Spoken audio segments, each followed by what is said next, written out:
Welcome back to another edition of Healthy Happy Hour. I am Joseph Ward, and I'm joined, as always, by Mr. Matthias Sweet and Mr. Ian Costello. Right here, this is your Healthy Happy Hour team that we bringing it to you, right? And so this episode is a bit different. Normally we would bring Healthy Happy Hour to you every third Thursday of every month. Hey, we busy, okay? We are busy, so this month you're gonna get this on Fridays. But you get to watch it as many times as you want. And if you're watching this via our Neighborhood Medical Center YouTube channel, remember to subscribe. Remember this video, like, comment, and share, because that algorithm thing, right? With that algorithm thing, if you like, comment, subscribe, and share, more people can see it and more people can get information. Because what we do here at Healthy Happy Hour is give you guys information, practical information, vital information that you can use in your everyday life to help improve your situation. So now, with that being said, this is a good one today. This is a real good one because the subject we're dealing with today affects everybody. I don't care how much money you have. I don't care how tall you are. I don't care how cool you are. None of those things matter because we're all susceptible to disasters. So representing the Capital Area Community Action Agency right here in Tallahassee, Florida, is Miss Shanon Granado, who's the disaster program manager, and Dametrice Muhammad, who is the disaster recovery case manager. Now, I'm just learning about these positions. Ian is, Matthias is. So we are about to sit back, get your notebooks out. Get your ready. I got some popcorn over here. Get it. You know, because we're about to learn. So throwing it to Miss Dametrice first to give us some information about disaster recovery and being a disaster recovery case manager. All right. Thank you so much, Joseph. I appreciate that warm welcome. No Again, my name is Dametrice Muhammad. I am a disaster recovery case manager with Community Action Agency based in Tallahassee, Florida. And I just want to first start off with giving you a little bit of background about Capital Area Community Action Agency. It's a private nonprofit organization that was created to provide services and resources to low-income residents of Leon County. This was back in the 1960s. Soon after, around the 1980s, Community Action realized that surrounding areas also needed those services and resources, not just in the Florida capital area. So the agency has expanded its service area to include Calhoun, Franklin, Gaston, Gulf, Jefferson, and Liberty counties. Okay. Now, in addition to assisting people become independent of government assistance, Community Action has included disaster recovery to its list of services provided. And that's what my team does. We are the disaster recovery team for Capital Area Community Action Agency. So when you think of disaster recovery, it's basically any type of storm-related needs, any type of unmet needs that a homeowner or a resident in one of those aforementioned counties would have that's storm-related. In particular, Hurricane Michael related. And I know this storm hit over 2 years ago. I think it was back in October 2018. And there's still many residents that have not recovered from that storm. And so that's what our particular team does with community action. Now, if you have any damages to your home, for example, if you have a leaky roof or your shingles was blown off, your interior walls have water spots, or your sheetrock is ruined, your insulation, you have appliances that haven't been working since the storm, maybe the rainwater leaked inside your home and it damaged your furniture, it damaged your flooring. All these type of things our team with disaster recovery can assist homeowners with. If you have any employment needs, for example, you lost your home due to the storm. Let's say you had a part-time job providing lawn care and your lawnmowers got flooded out. You know, that's a source of income loss. We will help you replace that equipment. We provide counseling. Let's say you lost a loved one or a pet, or you were injured. So we provide counseling. We advocate for you with different agencies that we partner with to provide counseling for you. Let's say you needed some medical equipment. Your wheelchair got damaged in a storm. We'll assist you with replacing that. We also advocate for you if you have medical bills that need to be lowered. Maybe you were injured in a storm and you have medical bills and you can't afford to pay those medical bills. We advocate for you. to get those paid or get those bills lowered. So there's a plethora of things that the disaster recovery team is here to provide. There are some eligibility requirements. First and foremost, whatever need you have, it needs to be storm damage related, more specifically, Hurricane Michael related. Um, you must reside in one of the aforementioned areas. That's the Calhoun, the Gulf, the Gaston, Liberty counties, Jefferson, and Franklin. You must not have the resources to self recover, meaning if you are LeBron James paid, you can help yourself recover from the storm, I'm sure. Now, sometimes we get a lot of questions from homeowners who have insurance. And they say, hey, well, I am insured, but they may be underinsured. For example, I have a client now who was insured during the time of the storm, and her roof was damaged. So her insurance company replaced the roof, but they did replace the contents in her home. So we're assisting her now with replacing all of her appliances in her home. So you may be insured, but you may just be underinsured. But you would definitely have to show proof of those funds, the award letter from your insurance company. And if you received an SBA loan or any type of assistance from FEMA, we would have to see that, and we would have to see what you did with those funds. We do have clients that we prioritize. Now, anyone can apply for our services, anyone, but we do have clients that we prioritize. For example, if you're an elderly client, if you're a client with a disability, if you have small children, if you're a single parent, male or female single parents, if you were displaced, those particular clients do take precedence. Now, we help everyone, but we pay close attention to those particular clients. We have disaster recovery local offices. The main office is in Tallahassee. We have offices in Apalachicola. We have offices in Bluntstown. And we have a satellite offices in Mariana. If you are a client and you cannot get to one of those offices and you still need our services, you can just let us know and we will try to accommodate you. We will meet you at a local library or someplace that's comfortable for you. We can do your initial intake via telephone, and then when we get you to sign your documents and provide your documentation and your consents, then we can meet you somewhere. So that's not a problem at all. How do you request assistance? You can dial our main disaster number.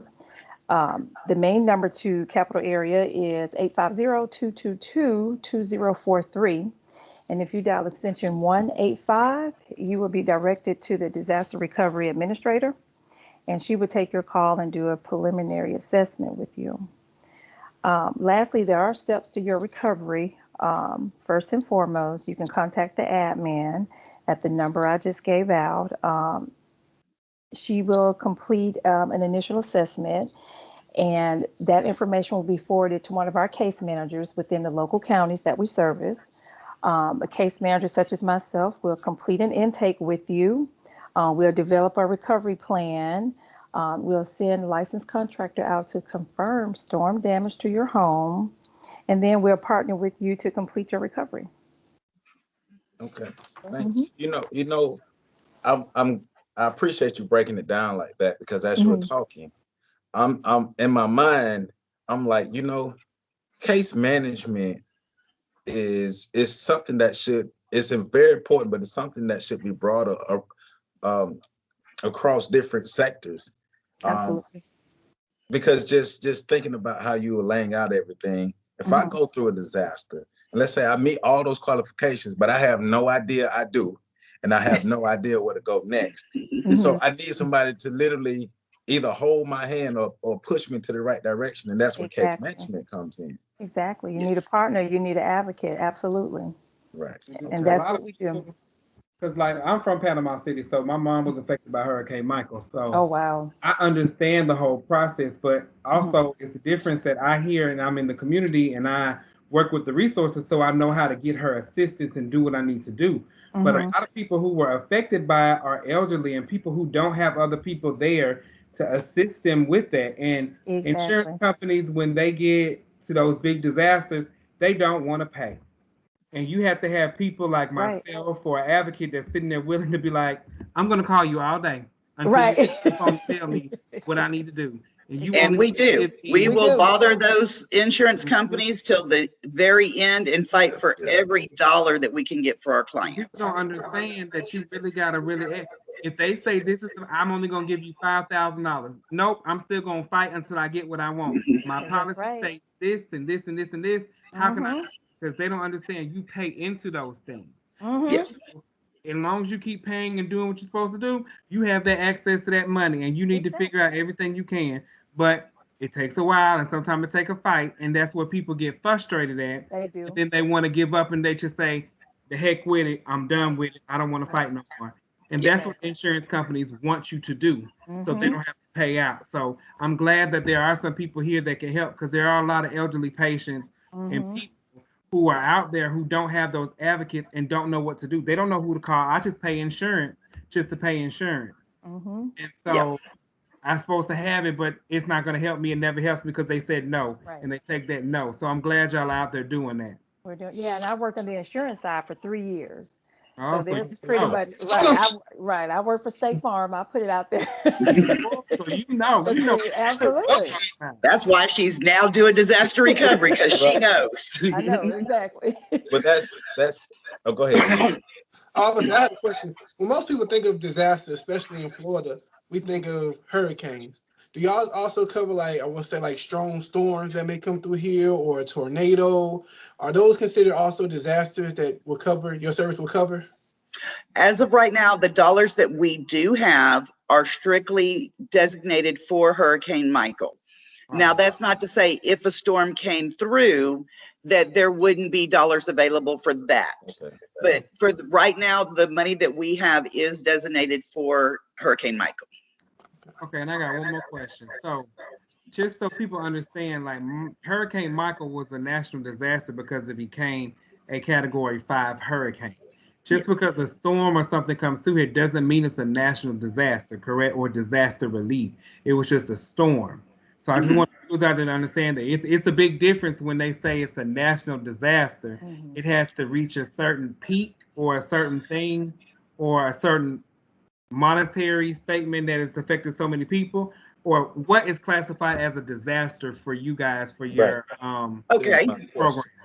I can answer that question for you. So it has to be declared by the government. So your state will make a declaration and the government will accept it or deny it, usually depending on the amount of damage in the area.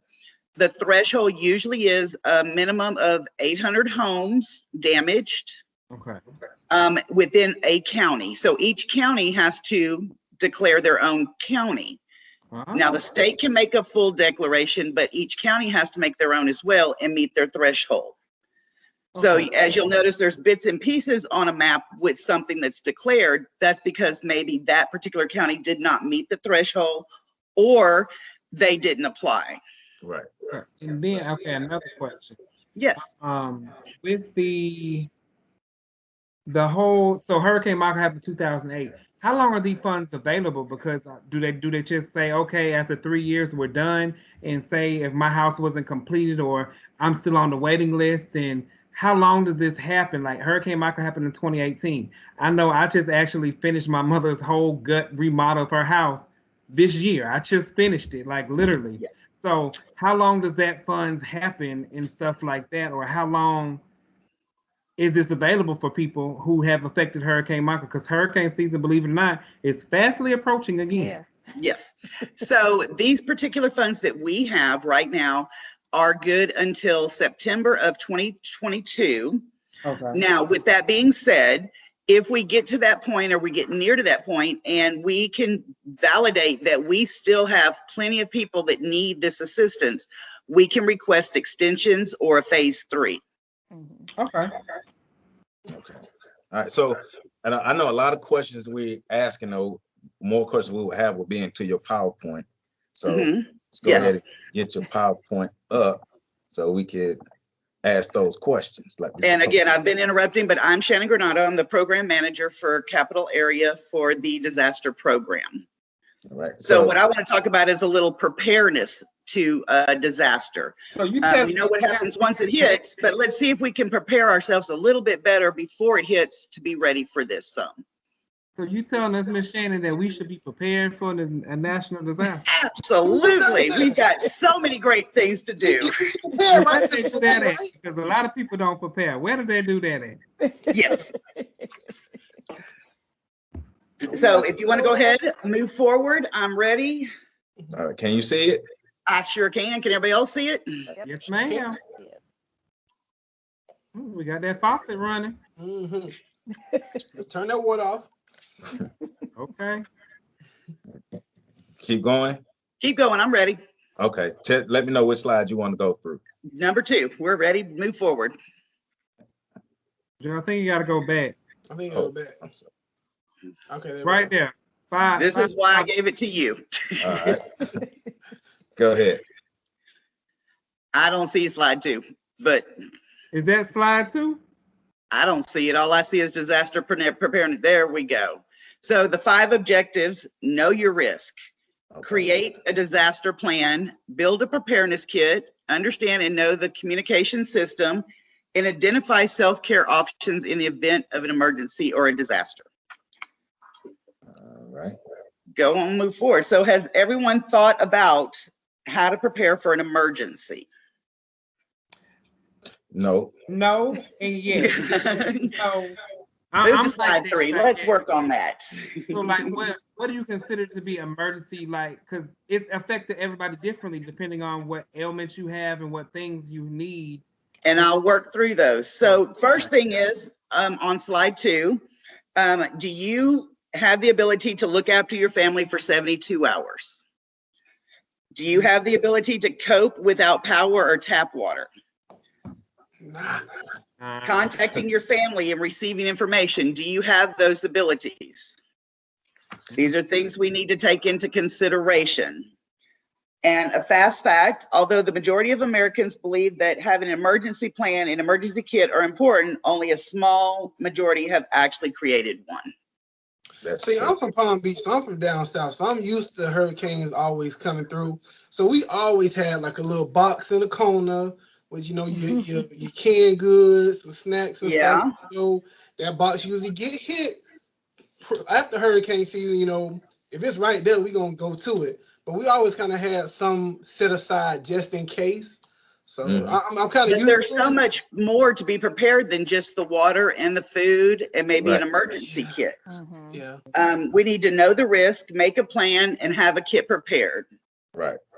So the plan is when the hurricane come, I'm gonna secure the job, make sure it's in, and then I'm getting out of town. Yeah, he always.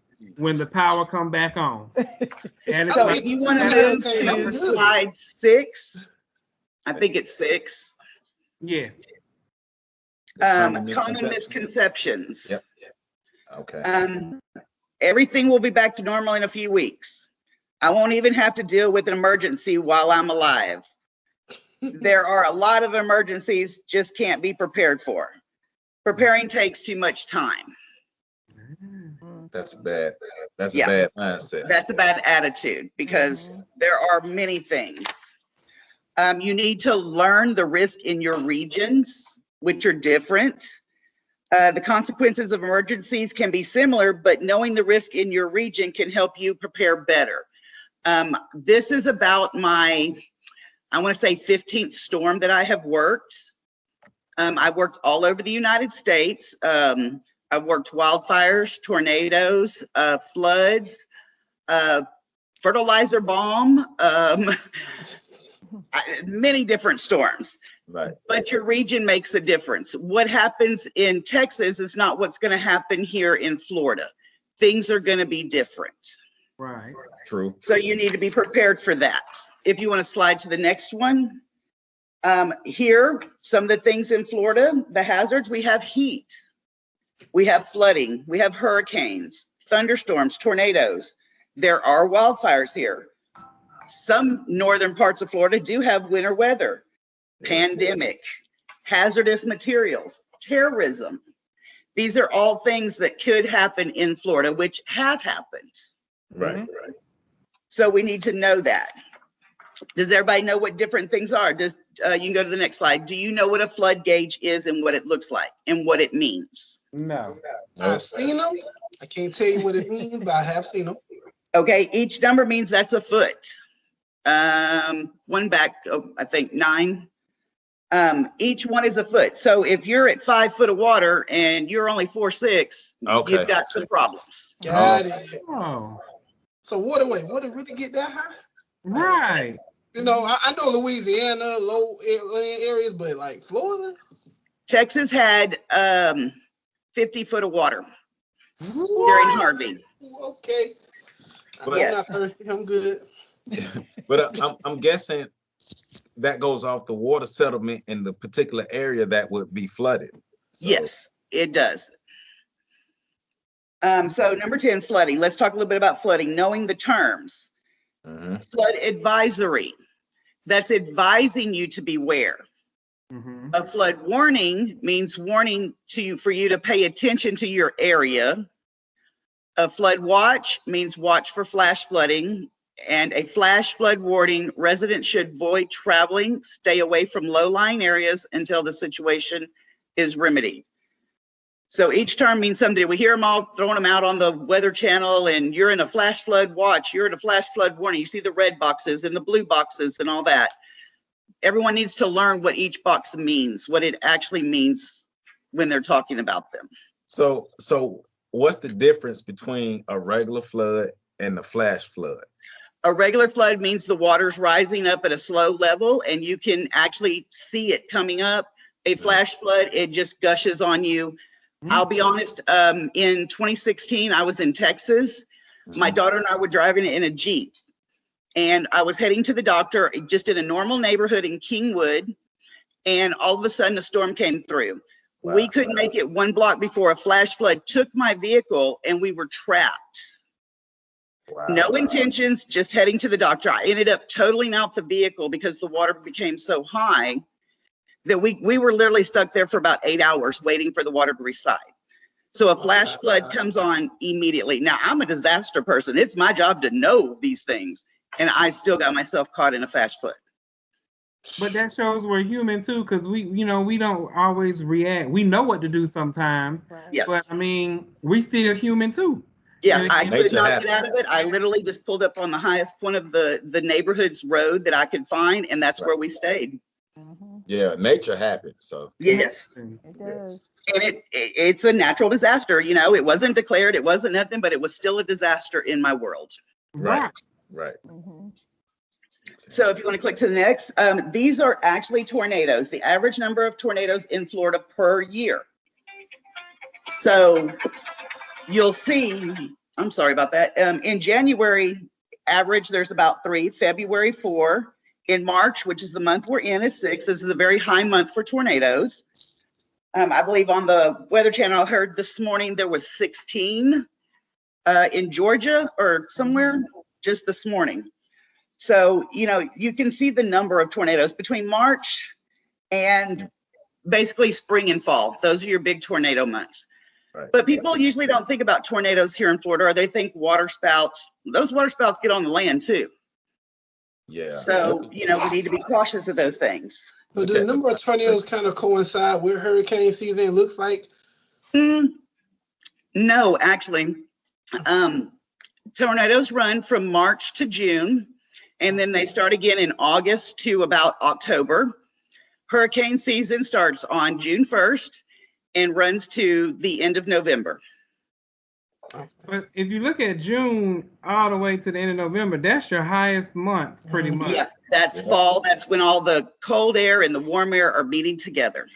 Yeah. Oh, we got to find somewhere else to move there. Okay, I ain't gonna lie to you. I ain't leaving Florida. Yeah. I'm Florida man. But you have to appreciate the tornado calmness in January, though. You have to appreciate that. That's only because you're born in January. That's what I'm talking about. He'll understand. He'll understand. I actually lived in Oklahoma during tornado season, and I spent most of my time in a bathtub. I know I did, because it was like every day, every hour, there was nothing but tornadoes going on. Oh, that's crazy. What to do in a tornado? You need to take shelter immediately. Move to an interior room away from windows. If you are driving, do not attempt to outrun a tornado. You're not going to do it. We can't be pull over. I'm sorry? We can't be storm chasers and try to catch up for the chance. I wouldn't advise it. Pull over and seek shelter. If you are outside and unable to take shelter inside a structure, lay down in the ditch or a low-lying area. So I want to ask this, especially with the last bullet point, laying down in the ditch or low area. So how does that really keep you safe, especially if you're outside, just getting a ditch with no covering? How does that work as far as keeping you safe? It's going to keep you safer than you would be if you were standing up, because the wind's going to updraft you up. So if you're standing up, it's going to catch you a little bit quicker than if you're lying down in a lower area. If you're in a lower area, the tornado could jump right over. I don't know if you've ever seen a tornado area. It will hit 4 houses and jump 10. So they bounce on the ground. So you are more likely to have a little bit of a advantage to be able to be lower. Gotcha. That makes sense. Jumping like Jordan. You can go on to the next slide. We're going to talk a little bit about thunderstorms, which do happen here quite often. We had one this morning. Yes. True or false? Lightning never strikes twice in the same place. False. False. Right. This is a myth. Remember, when thunder roars, go indoors. Oh yeah, you have to tell me twice. Get off the phone. Don't talk no nothing. Yeah. I remember them days when he was a kid. As soon as you hit that, you gotta wait the time the lightning so you can turn the TV back on. The lights off. Yeah. Oh, yeah. Number 14 slide. Severe thunderstorms can bring heavy rains, which can cause flash flooding, strong winds, hail, and lightning can even spawn tornadoes, which we're all familiar with here. Yeah, we get a lot of thunderstorms here. Yes, we do. Our next topic are wildfires and house fires, which should be, I don't know if your slides are moving, but I'm way behind. Which one is I'm it on? still showing tornadoes. Yeah, we're on wildfires and house fires. It's showing Okay. tornadoes. Does anyone know some safety tips to prevent house fires? Smoke detector. The smoke detector. I've been a part of a house fire, so from my experience, I would say being careful how you store things next to different appliances that could catch fire. Most definitely.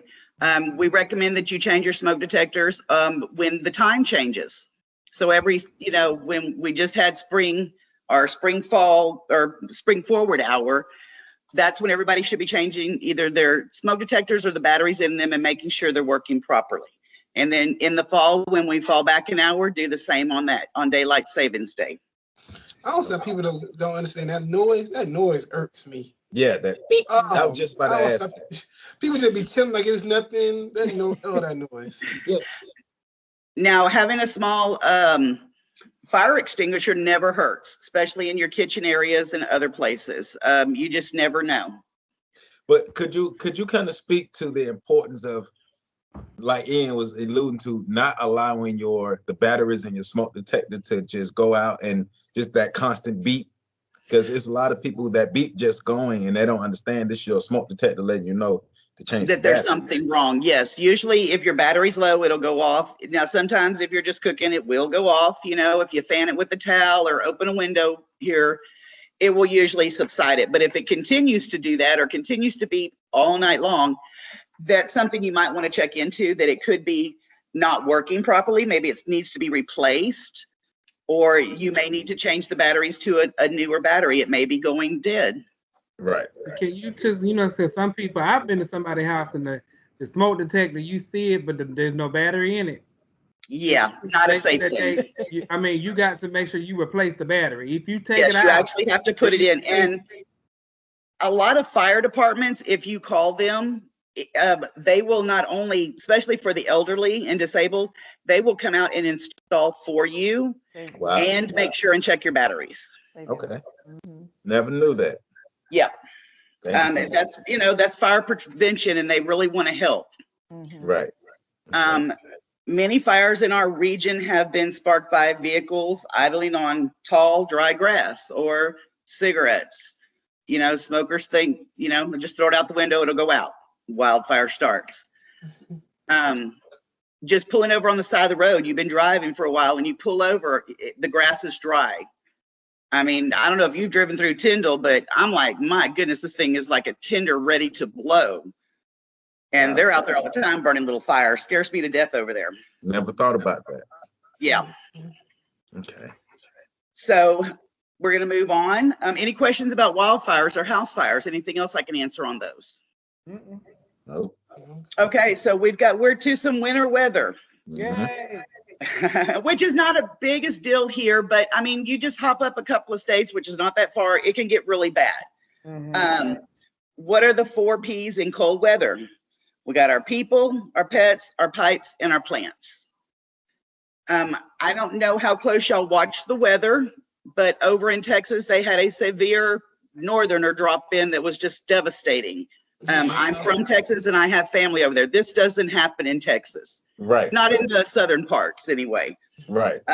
Pipes were busted. People's homes are completely destroyed. That was a declared disaster.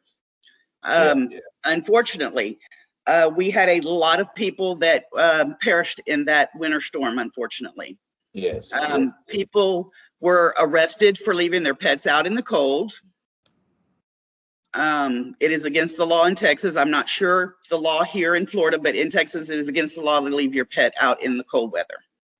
So there was a lot of arrests going on and a lot of people passing, and it was very devastating. But we're more northern of the state, so we do have some cold nights here. It's gotten a little wintry here. Yes. And if you want to go on to the next slide, loss of life and damage to house caused by fire tends to increase during the winter due to unsafe use of operating conditions of home heating system. Meaning nobody has a heater, so they open the oven. Right. Or they use their little electric, heater that they bought at CVS or the corner store that tips over and catches fire. Unfortunately, there's a lot of fires caused by winter weather. Right. So we need to be cautious of that. Know your neighbor, know if they need blankets, know if they're elderly. It doesn't take much to show some compassion to your neighbor. It really doesn't. You don't have to like them. Just be compassionate with them. Right. Check on them. Make sure they have a hot meal. School closures, which we're all too familiar with because of that. And then we're going to move on to pandemic. I'm going to be honest with you. I wrote this back in 2016 and never in my wildest dreams thought I was going to actually see a pandemic in my life. Wow. And here we are. At least you were prepared. Apparently.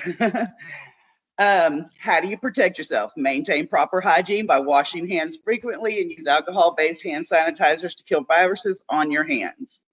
Limit your contact with other individuals. And then we do have to always remember the mosquito-borne diseases because we still have that going on. Yes. Know your ABCDs of mosquito defense. Apply, block, cover, and drain. So what's the drain? Drain out your water. Your tires, your little pools, your things around the neighborhood. See, my mind went to when you said drain. Okay, you went medical. You busted. My mind went right there. Yep. Nope. I need you to dump out any excess water around your house that can cause a way for mosquitoes to breed. I got you. Yeah, I went medical as well, so I got you. Yeah. You finna drain it. No, don't pop it. Yeah. Know your ABCDs of mosquito defense. Right. Okay. So, any questions on this? I know we've been through the pandemic. I know we've got a lot going on with it still to this day. It's loosening up, but it's still there. So, okay, because we're in a special state, and people don't want to wear masks. People don't really want to social distance. So, how critical is it for people to follow the guidelines, to wear masks, to social distance, not going into crowded spaces? How could you just kind of hit on how important that is to being able to combat the pandemic? Well, and what I can tell you is you can't control other people. Right. You can only control yourself. So if you're in a room with somebody else that's not wearing a mask, your best protection is you making sure to wear one. Make sure and carry your sanitizer with you everywhere. Hand wipes. Every time you touch something or move, make sure and clean up and wipe. You know, if you go to the gas pump, use your credit card to touch. Don't touch the screens. Don't touch, use a rag to touch the handle to pump your gas. Sanitize. But again, you can't control other people. Don't try. Gotcha. And get vaccinated if you can. Yes, vaccinations. Protect yourself. All right. So, a biological disaster. Next slide. That's the yellow fever outbreak. Do you see it? 1867. Okay. One of Texas' worst disasters. Over 3,000 people in Galveston and Harris County alone, and Corpus Christi lost 300 people, which is 1/3 of the population at the time. Wow. In 1900s, how did the disease stop? Through prevention. That's how they stopped this particular pandemic. Right. Okay.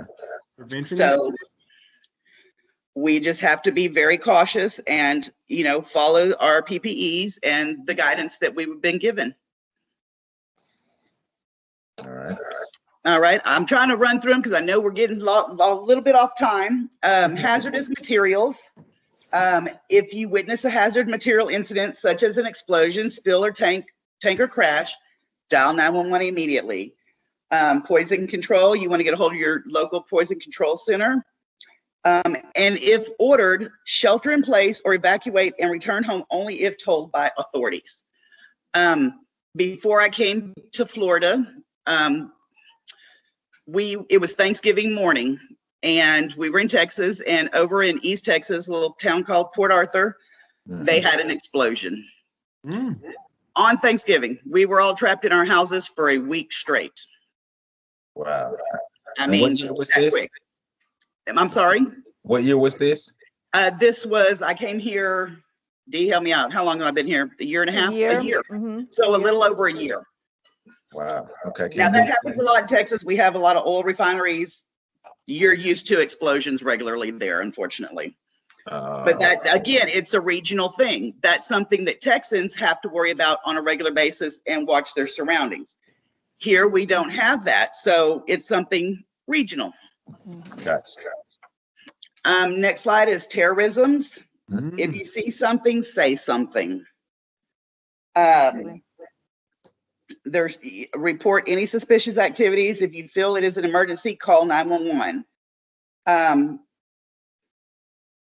Part of that type of preparedness is to have an emergency kit in your office, vehicle, home, have a family communication plan, and stay informed during and after an incident.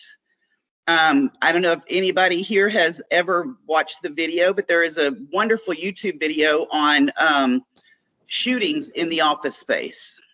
And it's very helpful. It teaches you how to have a emergency word. You know, if you got someone in your office that's, you know, getting a little irate, or in your room, or, you know, other places, that you can pick up the phone and say, hey, I need a Diet Coke. Well, that's your emergency word. They know, call 911. Let's get some help in here immediately. So it's a very good video. It's about, you know, making the decision if you're going to hide or fight. If you say you can eat some strawberries, I know what's up. Yes. Going down. Yes. All right. Yeah. And making a plan. Are you prepared until you make you're not prepared until you make a plan. Right. Use your emergency preparedness guide as an outline, photocopy your plan, and keep copies of your plan in a safe, memorable place. Practice. I recommend to all my clients that they buy a thumb drive. Heck, I'll even buy them a thumb drive to keep birth certificates, shot records, pet information, insurance documentation, any kind of records that they need to keep. Scan it in. You can go to the local library and scan that stuff in and get it on that thumb drive. That little thing will go in a plastic bag and go anywhere with you. True. Family plan. Have an emergency exit, a designated a family member area.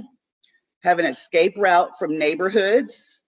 and ensure help from people with people with disabilities. Again, neighbors watching neighbors. Mm-hmm. Always watch out for you, because we have a lot of elderly here. I mean, this is the place where everybody old comes to soak up the sun for the rest of their lives.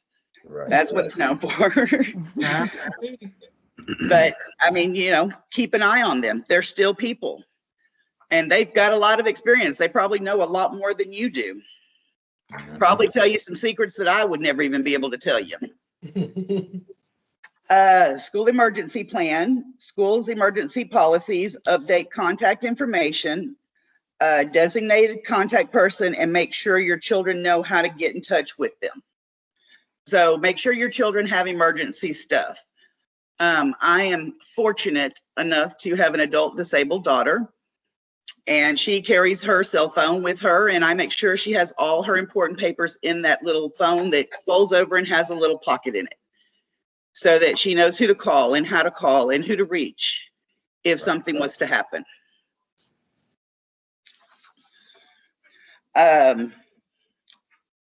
I'm kind of flying through. Are y'all keeping up? I'm on special needs plan. Yeah.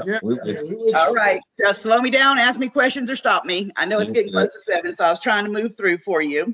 You're good. Healthy information card, or health information card, because I know y'all deal with a lot of people in the health field. We need to make sure that people know if there's something dangerous. I'm diabetic, and I'm allergic to iodine.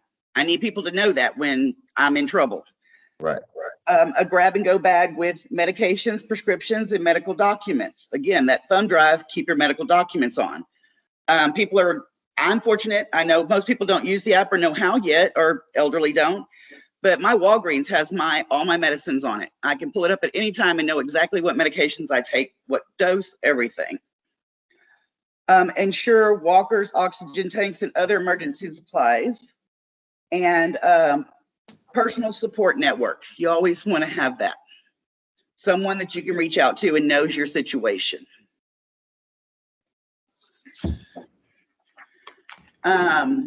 Plan for high-risk residents, evacuation plan, know your exit, and extra water in case of power outages.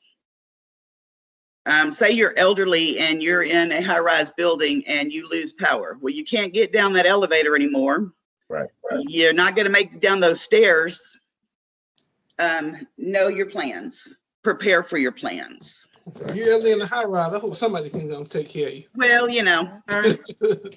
Well, you better get that old cardboard and slide them on down the stairs. Let me see. Pet emergencies. Always locate a pet-friendly shelter or hotel. Extra pet food and water in emergency kit. How will you transport your pets, and copies of vaccinations. You, may end up going to a shelter, but pets are only welcomed if you can show that they're vaccinated. Right. But you know, I was talking to one of my friends and we had a discussion about that. And if you are fleeing from a disaster or a natural disaster or a storm or something like that, hotels have to let you bring your pets. A lot of people don't understand that, but they have to let you do that because you are evacuating from an area where you're on the run, that you couldn't leave your pet or get them into something. So a lot of people don't understand. Them hotels say they have no pet policy, but by law they have to let you bring your pet. Yes, they do, and they also cannot jack up your rates, but they do. Yeah. Unfortunately, and I don't know if you can see the slide, but this is a slide of cattle in a flood. How do you protect your cattle? I mean, you know, and some situations are a little difficult, but you try to do the best you can. If you know a storm's coming, you prepare. That's how you prepare. You get your cattle in a safe high ground. You know, you make sure you have your kits are ready. So you just have to be a little bit more cautious when you have animals and know what you're going to do. Right.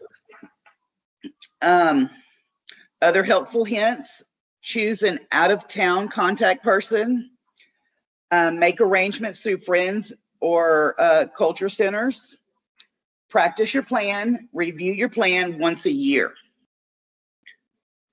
It's great to write it and have it prepared, but if you're not utilizing it or you're not making it updated, it does no good. So you buy brand new TV, a new bed, and all this stuff, and you don't update your stuff for your insurance. Well, your insurance say, well, I can't replace that. I don't know it existed.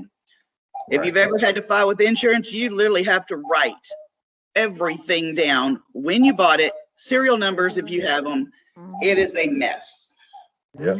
It is a long, drawn out mess to prove that you owned a 4-pack of silverware to get your money back for it. So pictures are amazing. Another thing you can put on your thumb drives. Because what they really want is the receipt. Everything. They wanted me to, when we got into a situation, they wanted us to bring copies of the receipt, like your receipt. And I said, well, sir, it's in the store. It's messed up. That you can't see it. I don't know where it is. We had to go back to the stores and get them to reprint original receipts from different things from years ago. I've had to do it myself. Accounts. So. Videos. You can walk around your house and video your items and the serial numbers on them. Just small things that people don't think about before we get to that disaster point, because then we're in the disaster and everybody's frantically freaking out because, oh my gosh, I don't know what that TV serial number was. I don't know what that computer was. These are things that you can prepare for and not have a problem. Right. Preparing a kit, always prepare for an emergency that could last 72 hours or more. What would you put in your kit? That's a good question. That's a good question. Yeah. What are you supposed to put in the kit? Like, I need people to understand that too, because like, what is priority? Because most people think food, water, batteries. That's all you hear about on the TV. Food, water, batteries. Fill up your bathtub. But what other things do you need to have in that kit? Because like with Hurricane Michael, some of us didn't get power for weeks. Right. And we weren't prepared because you try to go to the grocery store and you got to remember, I can't get nothing because the power out. So like, my refrigerator gonna go bad, so I can't buy all the stuff. So like, what are you supposed to, or how are you supposed to prepare? In other words, or what can people do to go ahead and start prepping so they have food? Okay, so if you go on to the next slide, one, you want to have an emergency kit in case something happens, always. Okay. You want to have some type of radio that is battery operated so you can know what's going on, most important. Okay. You want to have batteries, but not only just for your radios and your flashlights, but what about your cell phone? You need it charged. Maybe your car's flooded out and you can't turn it on. They make portable phone chargers now that you can just plug in to your phone, and it's a battery pack and it charges your phone. I live by it. All the time. Not only do you want to have enough water for 72 hours and food for 72 hours, but you want to have enough for each family member. Right. So people think, oh, I've got enough water for 72, but is it for each person? You got to account for every person. Can opener. You've saved up all these cans. How are you going to open them?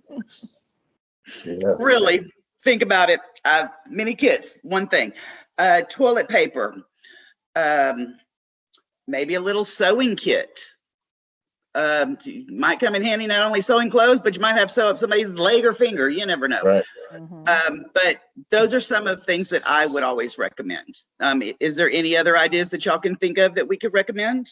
Well, number one thing, thinking medically, make sure you have extra spared medication. So if you know there's going to be a national disaster, contact your local primary care office or your specialist office, especially if you have mental health problems. Contact your psychiatrist and them to make sure that you do get medication, because the pharmacies will go ahead and fill them even if it's not time. They will go ahead and fill them so you'll be prepared for this disaster. Make sure you keep them in a Ziploc bag so if they do get wet, they're not going to be saturated and wet. They'll float and you'll be able to find your medication.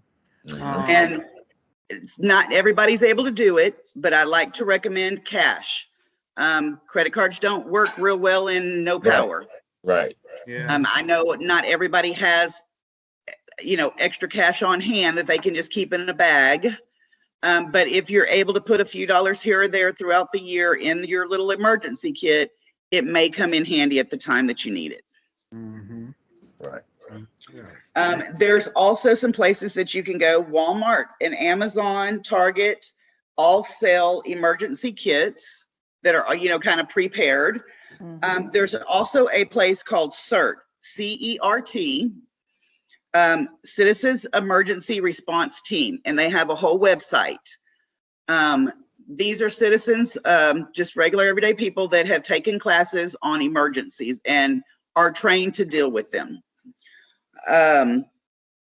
Red Cross has lots of kits that you can purchase. Each kit may cost different number of dollars, but they each one has different things in it that you would need.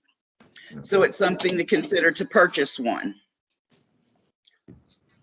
There's lots of social media now. You can do Nextdoor app. It's a way to interact. Facebook and Twitter, you can always follow. And I think there's a new app on Facebook, something that you can click and say, I'm safe or something. Yeah. To notify your family. Yeah. 3 steps to getting prepared. Know the risk, make the plan, get a kit. Right. And so for the thing, would you suggest that somebody go ahead and start preparing before hurricane season? Because I noticed when hurricane season comes, everybody start panicking. Oh my God, a storm is coming, a storm is coming. Right. And now we want to grab everything. Need the toilet paper for the pandemic. Yes. Right. You should afford to pay at that time, because people on fixed incomes. So now if you get a little extra stuff here or there, buy you an extra case of water. Water lasts a long time. Yes, like, store it in the back of a closet where you forget it's there until you need it in that emergency. Right. Definitely. Yes. Now is the time. And I mean, always the time, because like I said, I've named off 5 different emergencies that could happen at any given time. Right. That you need to have a kit ready for. A thunderstorm knocks out the power, or a truck, 18-wheeler hits the power pole down the road and knocks out the main line, and we're out of power for a week because they're trying to repair it. It's everyday disasters. We think big, but we need to think local and small sometimes. True. Other things, we're here to help people. We really are, and we want to help them get back to a new normal. But I want to recommend, and always recommend to my clients, they need insurance. Yeah. FEMA is not an insurance company, and FEMA is not always going to be there to help. Like I said, if it doesn't meet the threshold, FEMA's not coming in at all. So you can get affordable insurance. I know not everybody can afford it. Some people are on budgets. I completely get it. But we need to try to get as much as we are able to afford. Yeah. I would say I pay like $14 a month for renter's insurance. So yeah, I do the same. And it's, and it can go even cheaper, because you can get it on your car insurance. If you drive, it's like a $5 extra fee. You can get it on your cell phone. You can get it through different apps. But I encourage everybody, because you're just talking about national disaster. What if you get broken into? All that stuff is there to help protect you. And a lot of people also need to make sure that even though you live in Florida, you still need to make sure you have flood insurance, even if you're not in the flood zone. Because you never know what could happen and what they consider the flood. And insurance is very tricky, because they will make sure that they know the terms and everything. It's soaked in from the bottom, so that is a flood. So now I don't have to cover it. So you need to make sure you cover yourself, because like with my mom's situation, I make sure she has full coverage, everything. So we have flood insurance. So you can't hit me with, oh, it seeped in through the bottom and came in. Oh, okay, well, it's flood insurance. We have it. Let's switch it over to the other insurance then. Yes. Right. And let's make sure you get sinkhole. Sometimes people get so worked up on, oh, I got all this coverage, I got all this. Do I really need it? You never know what's going to happen. Insurance is just in case. And it sounds bad, you pay all your money, but I'd rather pay my money now and be mad every month I pay a payment and be like, But now, one thing I don't have on here, and I really want to encourage, and that's from my own lesson, is gap insurance on your vehicle. Oh, yes, ma'am. And Lord help me, for a week while I was trying to get a hold of my people about my Jeep that I flooded out, I was in tears wondering, did I get that when I bought that Jeep? Thank goodness I did. But I was freaking out until I knew for sure I had. People need to make sure they get rental cars insurance, because that's a big thing too. Because if Yes. something happens and you get flooded out, they're able to give you a rental car or give you something to go through it. A lot of people don't understand the insurance will help you get and pay for a hotel while you're a hotel, or renting of a whole new house while your house is being repaired. It's a Yes. lot of things that people don't understand and read that fine print that insurance expects you not to read. So Yes. it's a big document. It's huge, but just make sure you go through with the fine tooth comb. Are they able to come to you guys to help them, like, so they can see and say, hey, I know I'm not in a disaster, but I'm trying to get prepared. Do y'all help with preparing people? We would be more than happy to. Absolutely. Okay. Absolutely. Yeah, because that's part of our job, to help the folks prepare so that they don't get back to the situation where they're having to depend on us to help them. Mhm. Yes, so please, yeah, encourage them all. Insurance, I know it's a costly thing, but it's even more costly when you don't have it. Right. Mhm. And it's So- frustrating. And I know those could be frustrating things, because someone who's older who really doesn't know and they don't understand, or for people who, now we're getting a lot more people who come in who are Spanish speaking or German speaking or Turkish or this, they have that English barrier. And so Yes. they're in this process of getting these homes and getting these things, but nobody's teaching them, or they don't understand what they're getting into. And they're just saying, I need to have this insurance, let me get this. And we find that with health insurance as well, that people just get an insurance because, oh, I can fit this plan and that's it. This is what I can pay for. But then you're finding yourself covering more items, because now your copay is $50. Right. No, you don't have $50, or you have no pharmacy coverage. So now you got to figure out how you're paying for your meds. But I went to the doctor. So Yeah, and I have an insurance card, but right. So yes. So it's very important that people understand the differences. Yes. So the last slide I have, so the disaster is hit. What do? We return home. Please don't go out driving around and checking out all the damage and what happened. People get hurt that way. Yeah. More people are injured evacuating from a disaster or immediately following it by being out doing stuff. Let the emergency crews come in, clear the roads, clear the things, do their job. Contact your insurance. Important to have flood insurance. Check your utilities. Have a generator if you're able to, and have water. We can survive a lot longer without food than we can the water. We've got to have the water. Yep. Can you explain about the generators, like a little generator safety? Because I know during storms and things like that, that's one of the number one causes of death is people with the generators, because they're not supposed to go in the house. No. And they're not supposed to run the whole house either. Exactly. They really need to be put in a well-ventilated area outside. And they're to run small things, maybe a refrigerator for your medicines or milk for the baby. They're not here to run the whole air conditioner unit or all your TVs and computers. They're there for small things.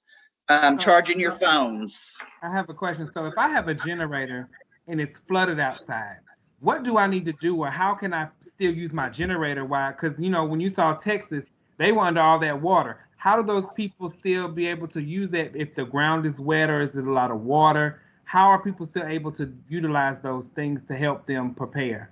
Okay, well, here in Florida, a lot of our homes are up high, and they're able to do that with the air conditioner down low because they build a little stand for them.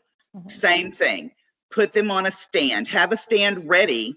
So when you're ready to need to pull that generator out, you have a place to put it safely up high outside. And make sure you secure it as well. Right. Yes.